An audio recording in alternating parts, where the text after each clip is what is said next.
Apa sih yang paling menyakitkan bagi seorang narsistik? Ya, bagi seorang narsistik yang paling menyakitkan ada beberapa hal. Yang pertama adalah diabaikan. Jika seorang narsistik diabaikan atau mereka dicuekin, itu artinya mereka tidak lagi menjadi pusat perhatian dan mereka dianggap tidak penting. Ya, ini sangat menyakitkan bagi mereka. Yang kedua, jika mereka dikritik. Jika seorang narsistik dikritik, bagi mereka itu mengancam egonya, ya. Jadi mereka sangat tersakiti jika mereka dikritik, khususnya seorang covert narsistik. Kalau overt narsistik itu langsung kelihatan. Kalau dia tidak terima dengan kritik, dia akan langsung berontak, dia marah, lalu kemudian dia akan mengintimidasi orang yang berani mengkritiknya. Tetapi untuk covert narsistik ini berbeda.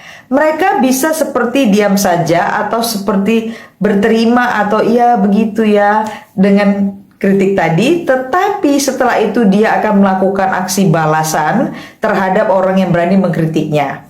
Ada satu contoh, nah ini bahkan sampai hal-hal yang sangat tidak wajar dan menurut kita itu hal yang standar saja ya. Misalnya kita ada rapat, ada keputusan 1, 2, 3 begitu. Nah, kemudian si covert narsistik akan memberikan saran yang tidak masuk akal, yang bisa bertentangan dengan apa yang telah disepakati, dan dia ingin memaksakan bahwa apa yang dia katakan harus dijalankan seperti itu.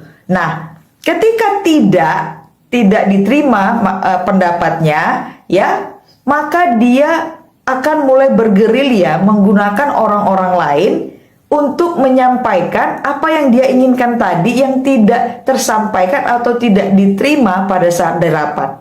Ya, bahkan mereka bisa melakukan hal-hal yang sangat tidak wajar, artinya mereka bisa sampai membatalkan sesuatu keputusan yang sebenarnya adalah keputusan bersama, ya, dengan cara-cara yang seperti tadi, samar dan seperti gerakan bawah tanah, ya. Dia mendekati satu-satu orang untuk membatalkan keputusan bersama tersebut. Nah, itu satu contoh. Nah, kemudian apa yang paling menyakitkan bagi seorang narsistik adalah jika mereka diekspos. Seorang narsistik sangat tidak suka jika mereka diekspos, ya. Itu sangat menyakitkan bagi mereka. Kemudian seorang narsistik sangat tidak suka dan sangat tersakiti jika mereka merasa lebih inferior dari orang lain.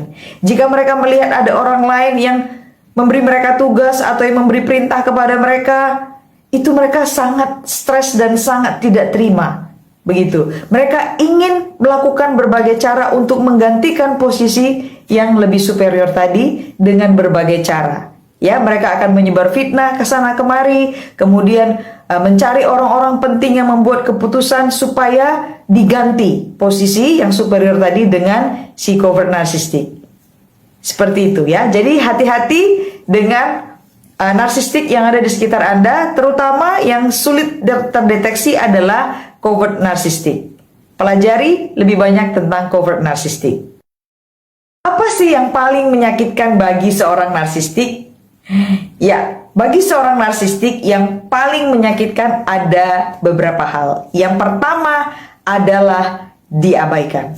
Jika seorang narsistik diabaikan atau mereka dicuekin, itu artinya mereka tidak lagi menjadi pusat perhatian dan mereka dianggap tidak penting. Ya, ini sangat menyakitkan bagi mereka. Yang kedua, jika mereka dikritik. Jika seorang narsistik dikritik, bagi mereka itu mengancam egonya, ya. Jadi mereka sangat tersakiti jika mereka dikritik, khususnya seorang covert narsistik. Kalau overt narsistik itu langsung kelihatan. Kalau dia tidak terima dengan kritik, dia akan langsung berontak, dia marah, lalu kemudian dia akan mengintimidasi orang yang berani mengkritiknya. Tetapi untuk covert narsistik ini berbeda. Mereka bisa seperti diam saja atau seperti berterima atau iya begitu ya dengan kritik tadi, tetapi setelah itu dia akan melakukan aksi balasan terhadap orang yang berani mengkritiknya.